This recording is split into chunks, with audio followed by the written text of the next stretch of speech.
Hello everyone, welcome to the Scumdog's Kennel. I'm your host, Chris Williams, and in today's Cryptid Corner mini-episode, the stories I have today, folks, are strange. We're going to be looking at the Gettysburg Ghoul and a giant Glimmerman that could be Bigfoot, folks. Let's get into the first article, the Gettysburg Ghoul, the battlefield vulture photographed after the 1863 Pennsylvania carnage. Hear exactly what this real-life entity was, folks. It's not a supernatural story, but still worth our time looking at. In the smoldering aftermath of the July 1863 Battle of Gettysburg, as thousands of Union and Confederate dead lay across the Pennsylvania countryside, another figure moved quietly among them. He was not a soldier, nor a grieving relative, nor a relief worker. He was a scavenger of the slain, later labeled the Gettysburg Ghoul. A rare photograph preserved by the Gettysburg Museum of History captures this unidentified man after his apprehension. Who was he? And why did his image become part of Gettysburg's grim folklore? Here's the man himself, folks, after he'd been arrested. This man, a regular man, was seen scavenging from the dead of the recent battle. Why are we talking about this, folks?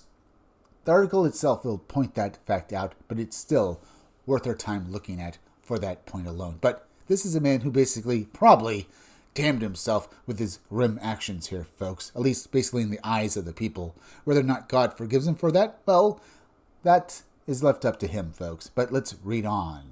In the days following the three-day clash between Union and Confederate forces, Gettysburg was transformed into a vast open-air morgue. Over 50,000 men were killed, wounded, or missing. Bodies lay unburied across fields, hillsides, and farmsteads. The stench of death lingered for weeks. Amid this devastation, local citizens and returning soldiers began reporting nocturnal activity on the battlefield. One man in particular was said to move among the corpses under the cover of darkness. He stole boots from the fallen. He stripped clothing and blankets. He searched the dead for money, personal effects, and anything of value. Such men were known at the time as battlefield vultures. In some accounts, the term God for appears original slang describing someone morally bankrupt and predatory in the face of tragedy.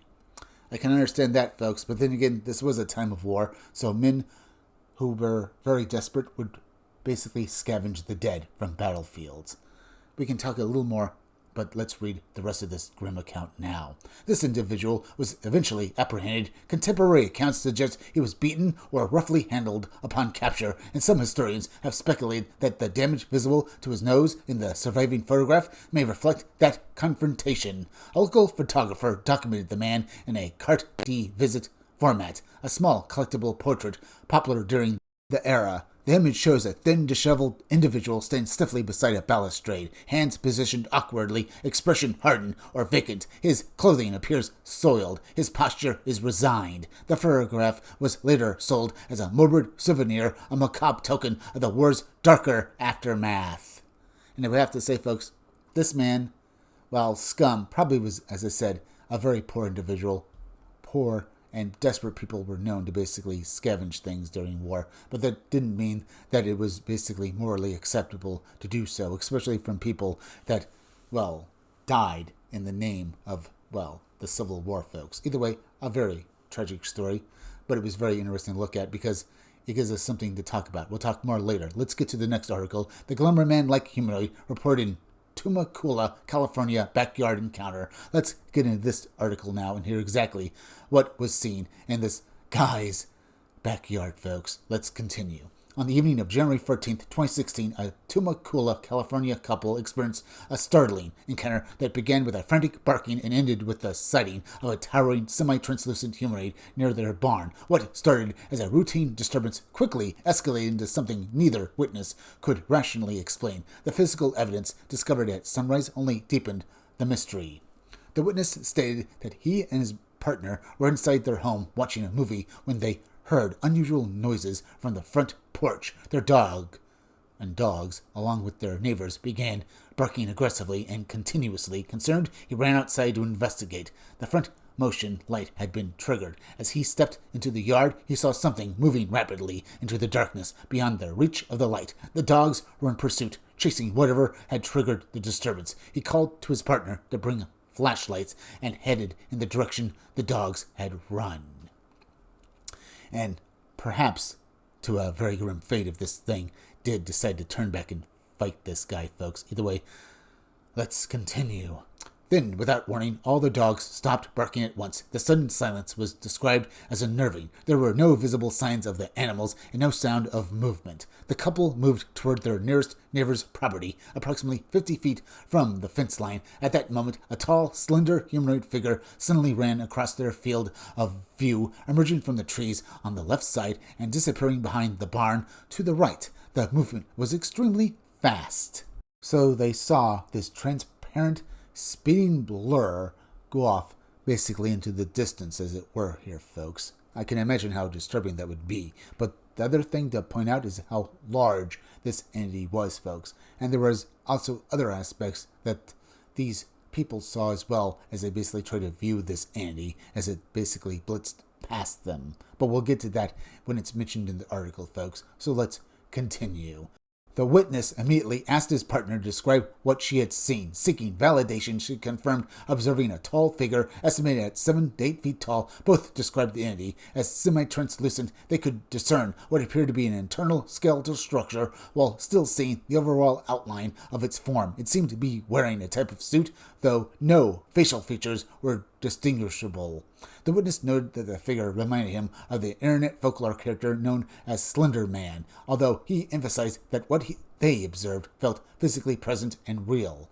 Both witnesses were shaken by the event. They did not sleep that night. At sunrise, they walked the property to reassess the scene in daylight. The witness reported discovering long stride prints in the ground, which he photographed. He stated that the stride length was unusual and reinforced his belief that the encounter was genuine. So he definitely knew this was real, because he could see no other option of this being some sort of hallucination or hoax, because I doubt that anyone could pull off, well, this kind of stunt, basically, except in maybe, well, a movie, folks. I mean, actually, in the movie itself, not in real life like this. But let's talk a little more, as I said, about this after I finish off this article.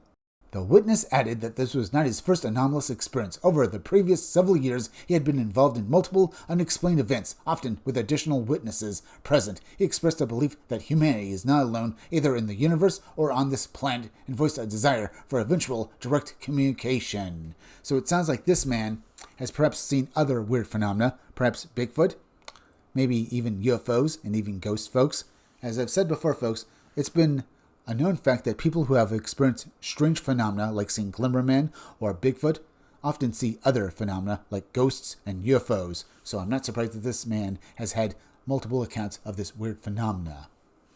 But why him, folks? Was he chosen perhaps? Or was there some other factor that perhaps after seeing one anomalous entity, folks, he was infected or basically altered in some way, folks, and now these entities are just open to him and others? Remember, it's like this, folks. He is present at each of these different encounters, but also other people as well. Now, is it the same people over and over again, folks? Or is it like different neighbors and different friends that are with him, this man, on each different encounter? I don't know, folks. I'm just guessing. Now, with the first account, folks, why are we looking at this Gettysburg Ghoul when it's just a regular guy? Unlike this account with the Glimmerman or a Bigfoot that seems to basically to be able to go invisible.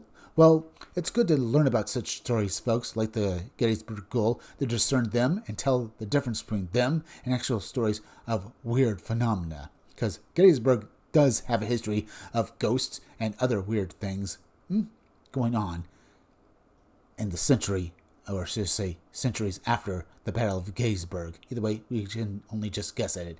And this Glimmerman entity, folks, was it Bigfoot? It was tall, but you could also see his bones, so maybe it was a ghost or something else. All we know is that this entity was truly terrifying. But we're at the end, so please go subscribe to my YouTube channel. Read comics that are bad for you. You can use the YouTube link down below in descriptions or the chat to go subscribe me. Hit that like button for me. Make sure you're still subscribed. Leave some comments down below. Hit that bell for notifications. Make sure at the part of the bell that'll give you all future notifications, and please share this video out. I'm Chris Williams from the Scumdogs Kennel.